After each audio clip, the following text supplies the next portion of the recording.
Hey, it's Heidi. I have a really great video for you today. I actually got a message this morning from somebody that said, you know, how do I how do I become happy?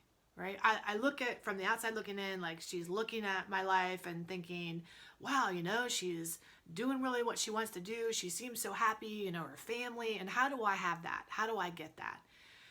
Wow, the things we take for granted, right? The questions that really people are asking that we get so far on the other side that we actually forget, oh, yeah, I actually just even need to know how to be happy. And I can recall that feeling myself. I remember, not so long ago, I would wake up in the morning completely and totally hungover from the night before. I'd wake up, I'd open my eyes, I'd look over to see if there was anybody laying next to me.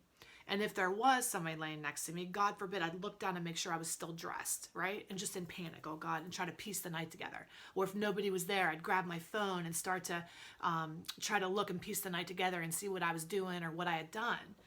And how scary, right? How sad, how miserable of an existence. But I'd wake up, and if nobody was there, I'd get up, I'd get in the shower and start the masking process, right? I'd get in the shower, I'd put the makeup on, put on this pencil skirt and the heels, and I'd march into the company that I was consulting for in corporate America, and I would make them millions of dollars. And here I was, right? I was basically helping other people accomplish their dreams while I was living in a private nightmare. This video is not about alcohol. I should just let you know that ahead of time. This video is actually about how to be happy, how to obtain happiness. But I'm talking about the alcohol because the alcohol was the smoke signal to my spirit that I was absolutely miserable. It was my lame attempt at happiness was to get drunk and try to wine wasn't the issue. It was my solution to medicating being awake for a life that I couldn't stand at the time. And so today I want to know, are you in that position, just like that young woman who messaged me and asking herself, how can I just be happy? Maybe from the outside looking in, it does appear that you have everything, that you have it all together, but you're not happy because you're engaging in one of those coping behaviors. You're shopping too much, spending money maybe too much, money you have or don't have. You're isolating and sleeping all the time.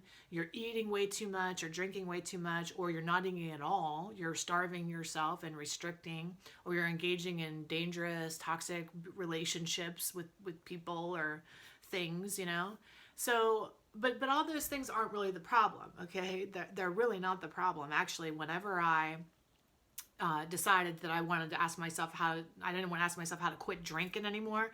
Or self-destructing. I said, how can I be happy? Because I knew that when I was happy, actually, and I was right on my hypothesis, I don't say that word very often, but that whenever I quit drinking, or whenever I got happy rather, the alcohol took care of itself, okay?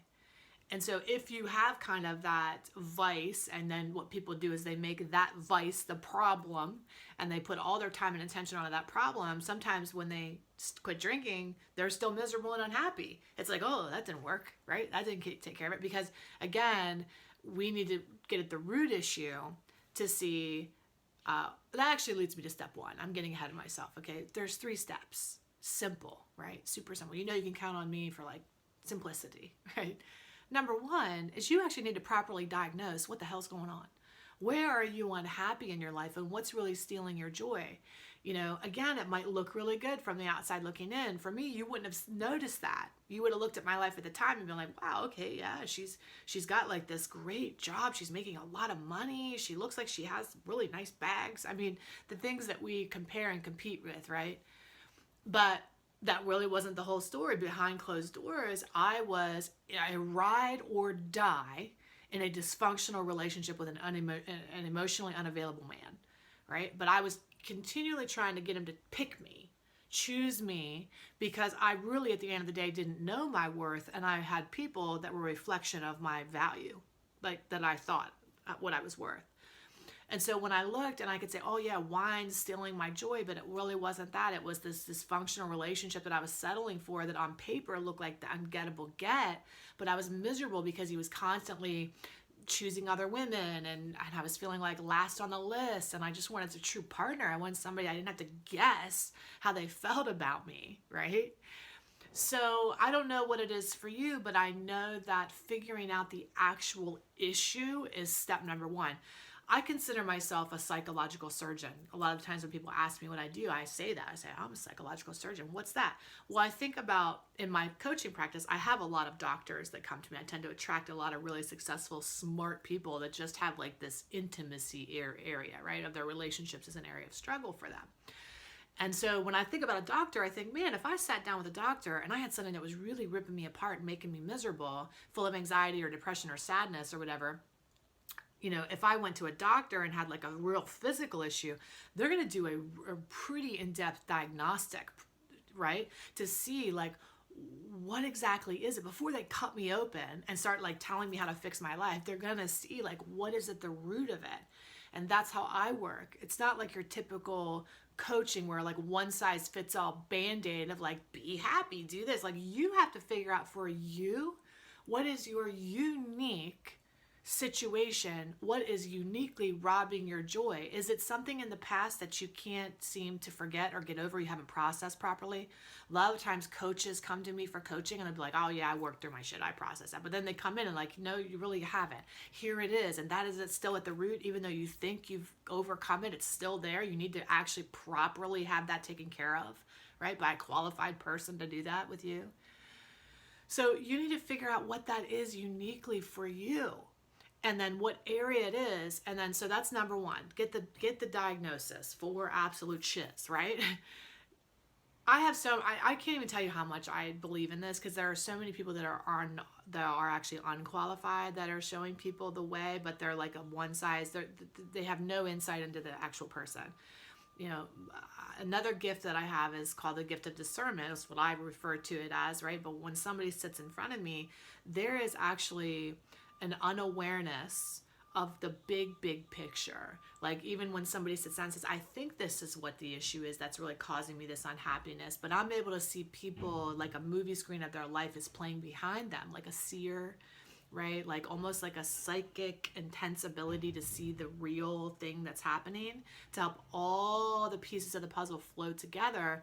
And my clients call me a wizard, right? They send me memes of like wizards and stuff. It's hilarious. I love it. But again, even if you sit with somebody like me, really good to help you figure out what's really wrong, right? What's really going on and what you really want. Even if you sit with a wizardess, there's still step number two, which is you have to then get to work in your life. Because here's the truth. Nothing changes in your life until you get to work on your life. And most people don't do that. They like do step one. I figured out what I want. They make the vision board and then that's where they stay. And then they get pissed off that the law of attraction's a liar, right? It doesn't give you what you want, right? But they're missing that next thing, which is actually go to work on the areas in your life. It's so much easier when you're working with somebody who can hold you accountable. Here's my biggest issue with this is that if you have a financial issue or an issue in your business, you're very likely going to actually hire somebody because you can see a monetary gain on that, right? You're like, oh yeah, I can see if I spend $5,000, I'm going to get back 10. Bing, no brainer, return on my investment. But where the area we don't make the investment is in the area of our relationships, which actually provide the most pain, which actually you could have everything else, but if you don't have like a relationship that's healthy and wonderful, then but you can't see the return, right? You think that magically that's going to be the one area of your life that's just going to transform on its own when the right person gets their shit together, or the right person comes along, that somehow that's all going to work it out. Or when your so-and-so gets sober, or they get their act together, or they stop doing the thing that they're doing, then you're going to be happy. But the reality is you need to make just as much of an investment, if not more, in your relationships, gaining the understanding, the insight, the education, the awareness, just as much work in that area as you do on a business or anything else, your body, anything else that you want to accomplish in your life requires the same level of investment in you, right? So number two, you've got to get to work.